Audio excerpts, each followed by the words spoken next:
સહજાત્મ સ્વરૂપ પરમ ગુરુ સમાધિ મરણની 36 માળાનો ક્રમ.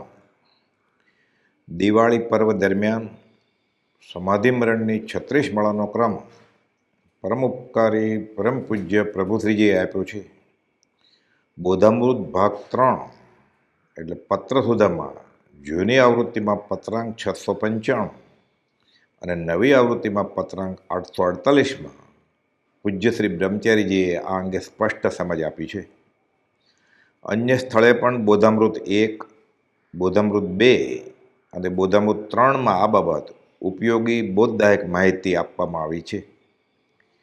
જેને સમાધિમરણ સહિત દેહ છોડવાની ભાવના છે તેને આચરવા અર્થે વર્ષમાં આ 4 દિવસ પૂજ્ય પ્રભુશ્રીજી અનંત કૃપા કરી ધનતેરસ, કાળી ચૌદશ, દિવાળી અને નવા વર્ષનો પહેલો દિવસ આ 4 દિવસ ધર્મ ધ્યાન, શુભ ધ્યાન, ભક્તિભાવમાં ગાળવા સાથે બ્રહ્મચર્યનું પાલન, સાદો ખોરાક કે શક્ય હોય તો ઉપવાસ કે એક વખત જમવાનો નિયમ અને બને તેટલા ત્યાગ વૈરાગ્ય સાથે સત્સંગ ભક્તિ કરવાનો બોધ છે.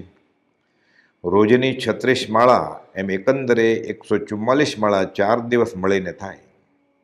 એકી સાથે 36 અથવા 2 ભાગ પાડી નાખી 18 કે 22 અને 14 માળા ગણી વચ્ચે 10 મિનિટનો વિરામ લઈ ફરી માળા ગણી ઉત્સાહપૂર્વક ચિત્ત પ્રસન્ન ક્રમ પૂરો કરવાની સત્પુરુષોની શીખ છે. વેઠ જેવું માથે પડ્યું હોય તે કામ પતાવવું કે ઉતાવળે કરી નાખવું એમ નહીં, પણ આજ્ઞા ભક્તિ સંકિત અને સમાધિમરણનું કારણ છે તે ભાવ ભૂલાવો જોઈએ નહીં. હું તો દોષ અનંતનું ભાજન છું કરુણાળ, અને એ ભગવાન હું બહુ ભૂલી ગયો એ યાદ કરી અલગ અલગ માળામાં કયો મંત્ર અને કયા કયા ગુનાઓનું પ્રાયશ્ચિત છે તે જાણી યાદ રાખતા ઉપયોગ તેમાં ટકાવતા વધુ લાભ થાય એમ છે. પોતાને સમજાય એવી ભાષામાં હોઈને ખરું પ્રાયશ્ચિત, આલોચના કે પ્રતિક્રમણ થાય એમ છે. સહજાત્મ સ્વરૂપ પરમગુરુ એ મંત્રની 3 માળામાં પહેલી માળામાં સમ્યક દર્શન પામવાની ભાવના, બીજીમાં સમ્યક જ્ઞાન પામવાની અને ત્રીજીમાં સમ્યક ચારિત્ર હાંસલ કરવાની ભાવના ભાવી. ત્યારબાદ 28 માળા પરમગુરુ નિર્ગ્રંથ સર્વજ્ઞ દેવ એ મંત્રની હોય છે. તેમાંની પહેલી 3 માળા મિથ્યાત્વ મોહનીય, મિશ્ર મોહની અને સંકિત મોહિનીનો ક્ષય થવા એટલે કે ક્ષયિક સંકિત થવા ફેરવવાની છે.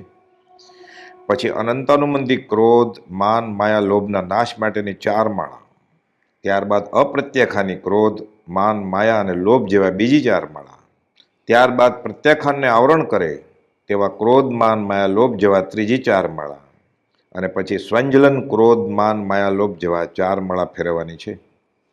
એટલે કે સંકિતને રોકનાર અનંતાનુબંધી કશાય, દેશવ્રતને રોકનાર અપ્રત્યાખાની કશાય, મુનિપણાને રોકનાર પ્રત્યાખાનને આવરણ કરનાર કશાય તથા કેવળ જ્ઞાનને ન પ્રગટવા દે તેવા સ્વંજલન કશાય ટાળવા આ 16 માળા થઈ. ત્યારબાદ 9 માળા 9 કશાયના નાશ અર્થે ફેરવવાની છે.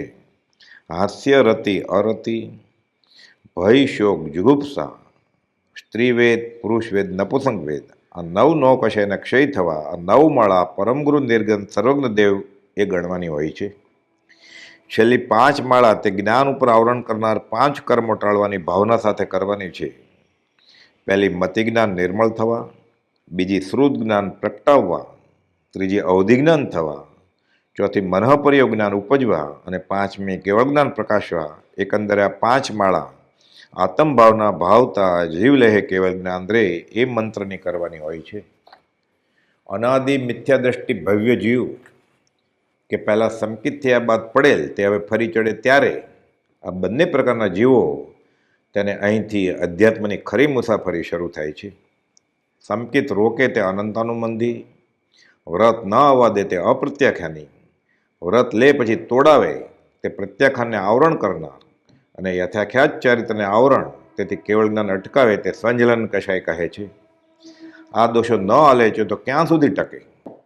સામાન્ય રીતે આખા જીવન દરમિયાન ન આલોચે તો અનંતાનુબંધીનો બંધ, 1 વર્ષ સુધી ટકી રહે તો અપ્રત્યાખાનીનો બંધ, 4 મહિના સુધી ટકી રહે તો પ્રત્યાખાની અને 15 દિવસ ચાલે તો સ્વંજલન કશાયનો બંધ કયો છે. મંદ, તીવ્ર, તીવ્રતર અને તીવ્રતમ તે પ્રમાણે બંધ પડે. આગળ જણાવ્યા મુજબ સંકિતને આવરણ કરે તે અનંતાનુબંધી, દેશ વિરતિને આવરણ કરે તે અપ્રત્યાખ્યાની, સર્વ વિરતિને આવરણ કરે તે પ્રત્યાખ્યાનને આવરણ કરનાર પ્રત્યાખ્યાની અને યથાખ્યાત ચારિત્રને આવરણ કરે તે સ્વંજલન કશાય કહ્યા. અનંતાનુબંધી કશાયની ચિકાશ ગુંદર ચોપડીને જમીન પર આળોટે તેવું, પછી સાફ કરે, ઠીકરું ઘસે, ચામડી નીકળે ત્યારે સાફ થાય. અપ્રત્યાખ્યાની કશાય તેલ ચોપડીને જમીન પર આળોટે અને પછી સાફ કરે, સાબુથી ઘસે ત્યારે સાફ થાય. પ્રત્યાખ્યાની ભીનો થઈ જમીન પર આળોટે અને માટી ચોંટે તે પાણીથી સાફ કરે જાય. અને સ્વંજલન સૂકો જમીન પર આળોટ્યો ઊભો થઈ ખંખેરી નાખે તો સાફ થાય. ક્રોધથી પોતે પોતાની બહાર નીકળી જાય, આપે છે બહારોના સમુદ્ઘાત. અનંતાનુમતિ કશાય પર્વતની ફાટ, પછી બે ફાટ મળે કેમે કરીને. અપ્રત્યાખ્યાની ક્રોધ જમીનની ફાટ, મહેનત કરે તો બુરાય. પ્રત્યાખ્યાનને આવરણ કરનાર ક્રોધ તે તો રેતીની ફાટ, મહેનત કરે તો બુરવી સહેલી પડે.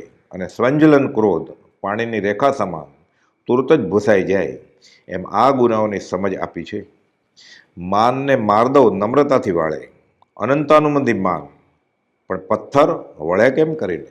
અપ્રત્યાખ્યાની માન હાડકું વાળ્યું થોડુંક વળે. પ્રત્યાખ્યાનને આવરણ કરનાર માન લાકડું વાળવું તેવું. અને સ્વંજલન માન નેતરની સોટી વાળી વળે પણ તૂટી ન જાય. એટલું બધું અક્કડપણું હવે રહ્યું નથી. અનંતાનુબંધી માયા વક્ર વાંકાપણું, વાંસની જેમ. અપ્રત્યાખ્યાની ઘેટાનું શિંગ.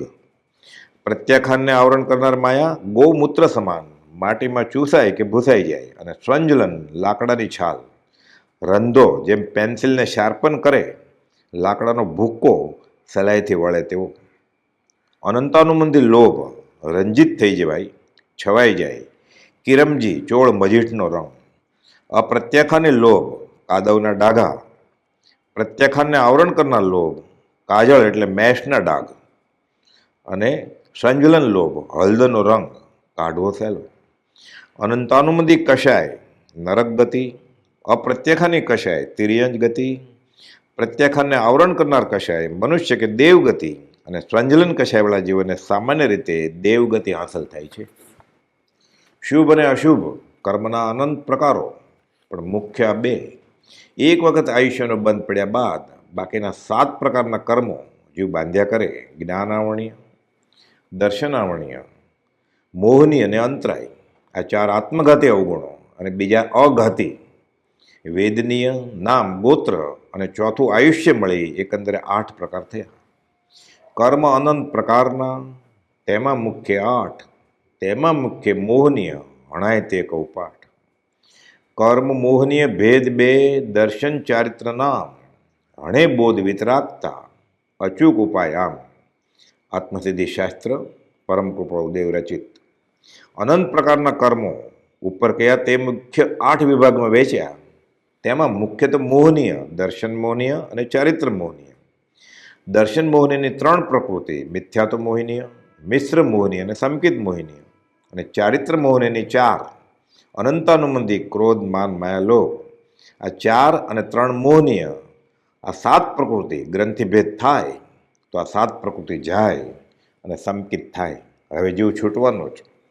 કર્મની પ્રકૃતિ એટલે પ્રકાર, જેમ લાડવામાં સૂંઠ કે મરી નાખે, લીંડી પીપર, જીરું કે મેથી નાખે તે મુજબ, જેમ કફ, પિત્ત અને વાત માટે અનુકૂળ તે રીતે. સ્થિતિ ટકે ક્યાં સુધી? ચૂરમાનો લાડવો, બુંદીનો લાડવો, મેથીનો લાડવો, ગુંદરનો લાડવો તે પ્રમાણે. અને લોટ પાછો તેમાં કાચી કે પાકી ચાસણી નાખી હોય તે પ્રમાણે. રસ કેવો આવે? ગળપણ વધુ કે ઓછું? ચાસણી કેવી છે? કડવાશ ઓછી છે કે વધુ છે? કાળી જીરી કેટલી નાખી છે?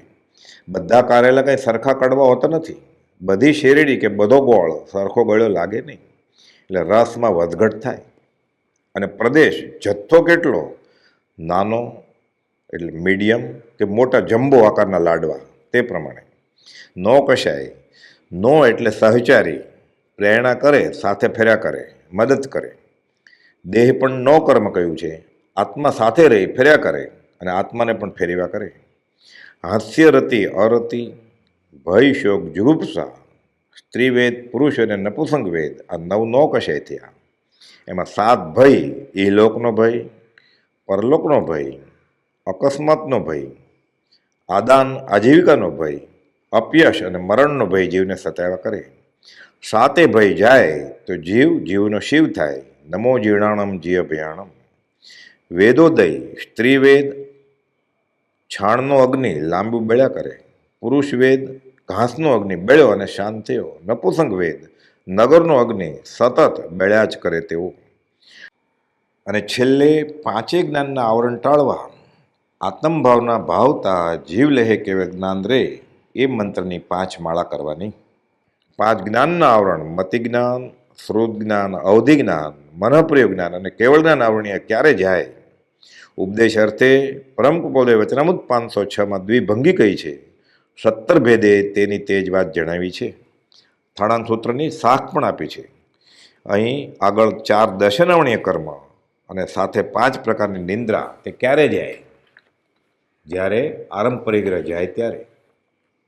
ચક્ષુ દર્શન આવરણીય, અચક્ષુ દર્શન આવરણીય, અવધિ દર્શન આવરણીય અને કેવલ દર્શન આવરણીય અને 5 નિંદ્રા.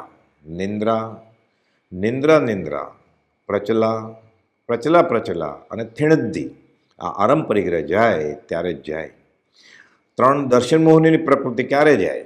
એટલે કે મિથ્યા તો મોહિની, મિશ્ર મોહિની ને સંકિત મોહિની આરંભ પરિગ્રહ જાય ત્યારે જ જાય. 5 અંતરાય, દાન અંતરાય, લાભ અંતરાય, ભોગ અંતરાય, ઉપભોગ અંતરાય અને વીર્ય અંતરાય આ જાય ક્યારે? આરંભ પરિગ્રહ જાય ત્યારે. શ્રી ઠાણાંક સૂત્રમાં આરંભ અને પરિગ્રહનું બળ જણાવી પછી તેથી નિવર્તું યોગ્ય છે એવો ઉપદેશ થવા આ ભાવે દિવ્યંગી કહી છે કે જીવને મતિજ્ઞાન આવરણીય ક્યાં સુધી હોય? જ્યાં સુધી આરંભ અને પરિગ્રહ હોય ત્યાં સુધી. જીવને શ્રુત જ્ઞાન આવરણીય ક્યાં સુધી હોય? જ્યાં સુધી આરંભ અને પરિગ્રહ હોય ત્યાં સુધી.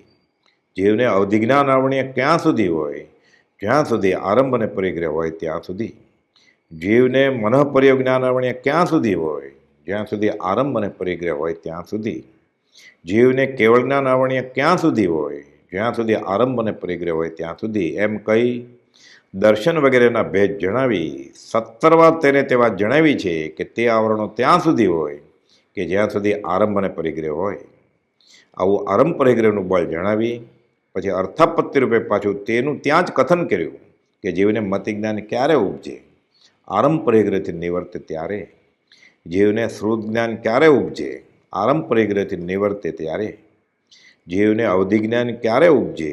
આરંભ પરિગ્રહથી નિવર્તે ત્યારે. જીવને મનઃપ્રયોગ જ્ઞાન ક્યારે ઉપજે? આરંભ પરિગ્રહથી નિવર્તે ત્યારે. અને જીવને કેવળ જ્ઞાન ક્યારે ઉપજે? આરંભ પરિગ્રહથી નિવર્તે ત્યારે. આ રીતે 5 જ્ઞાન આવરણીયની, 4 દર્શન આવરણીયની, 3 મોહનીની અને 5 અંતરાયની એકંદરે આ 17 પ્રકાર કઈ આરંભ પરિગ્રહની નિવૃત્તિનું ફળ જ્યાં છેવટે કેવળ જ્ઞાન છે ત્યાં સુધી લીધું છે. અને પ્રવૃત્તિનું ફળ કેવળ જ્ઞાન સુધીના આવરણના હેતુપણે કઈ તેનું અત્યંત બળવાનપણું કઈ જીવને તેથી નિવૃત્ત થવાનો જ ઉપદેશ કર્યો છે.